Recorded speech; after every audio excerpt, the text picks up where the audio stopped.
Assalamualaikum warahmatullahi wabarakatuh. Alhamdulillahi rabbil alamin. Wassalatu wassalamu ala sayyidina Muhammadin wa ala alihi wa sahbihi wa sallim ajma'in. Amma ba'd.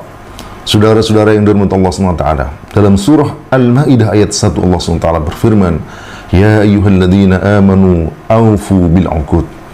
Wahai orang-orang yang beriman, tepatilah, penuhilah al-uqud, akad-akad kamu. Apa makna akad yang dimaksudkan dalam ayat ini? Menurut para mufassir, setidaknya ada dua akad yang dimaksudkan oleh ayat ini. Yang pertama adalah akad manusia dengan Allah Subhanahu wa taala. Yakni seperti yang dikatakan oleh Imam Ibnu Katsir, akad yang dimaksud adalah ma harramallah wa ma ahallallah. Apa yang diharamkan Allah dan apa yang dihalalkan Allah Subhanahu wa taala. Itulah akad yang dimaksudkan. Artinya ketika Allah SWT mengharamkan, maka wajib bagi manusia untuk meninggalkan. Ketika Allah SWT memerintahkan, maka wajib bagi manusia untuk mengerjakan tanpa boleh meninggalkannya. Itulah al-akad antara manusia dengan Allah Subhanahu wa taala. Maka dalam hal ini manusia tidak boleh sama sekali meninggalkan akad yang antara manusia dengan Allah Subhanahu wa taala. Dan yang kedua adalah akad antar manusia, yakni ketika manusia satu melakukan akad dengan manusia yang lain, maka ketika akad itu telah dilakukan, maka wajib bagi manusia untuk memenuhi akad tersebut. Tetapi yang harus diingat bahwa akad antar manusia itu diperbolehkan dan wajib untuk dipenuhi manakala akad itu tidak bertentangan dengan hukum dan ketetapan Allah Subhanahu wa taala. Dalam hadis Nabi yang diriwayatkan oleh Imam Abu Dawud, Imam Tirmidzi dan yang lain, Rasulullah sallallahu alaihi wasallam bersabda, "As-sulhu bainal muslimina jaizun illa sulhan harrama halalan wa halla haraman." Beliau katakan bahwa as-sulhu, perjanjian damai bainal muslimin, antar kaum muslimin, jaizun. As-sulhu, perjanjian antar kaum muslimin itu sesuatu yang diperbolehkan, jaiz.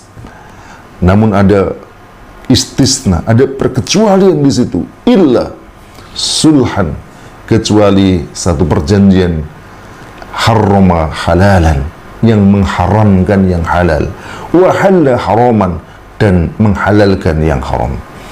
Jadi, sekalipun antar manusia tadi rela, mereka sudah saling ridho untuk melakukan sesuatu, tetapi ketika itu diharamkan Allah Subhanahu wa taala, maka itu tidak boleh dipenuhi. Bahkan melakukan akad yang seperti itu pun tidak diperbolehkan. Saudara-saudara yang dimuliakan Allah Subhanahu wa taala, ketika ada dua orang, yakni menghutang dan yang memberikan hutangan, mereka melakukan akad. Dan di dalam akad mereka disepakati bahwa ada riba di sana, ada bunga yang harus mereka bayarkan. Sekalipun mereka sepakat, menyepakati perjanjian itu, tetapi karena riba diharamkan Allah Subhanahu wa taala, maka tidak boleh dipenuhi. Demikian juga dua orang yang melakukan perjudian, mungkin mereka adalah menyepakati akad-akad mereka, tetapi itu jelas diharamkan Allah Subhanahu wa taala.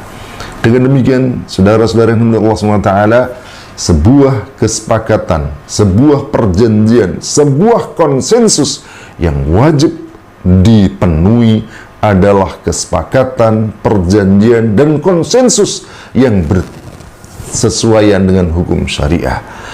Ketika perjanjian itu mengharamkan yang halal atau menghalalkan yang haram, menolak hukum syariah, menolak penerapan syariah, maka kesepakatan, konsensus dan semacam itu sesuatu yang dilarang dan tidak boleh dipenuhi. Semoga bermanfaat. Assalamualaikum warahmatullahi wabarakatuh.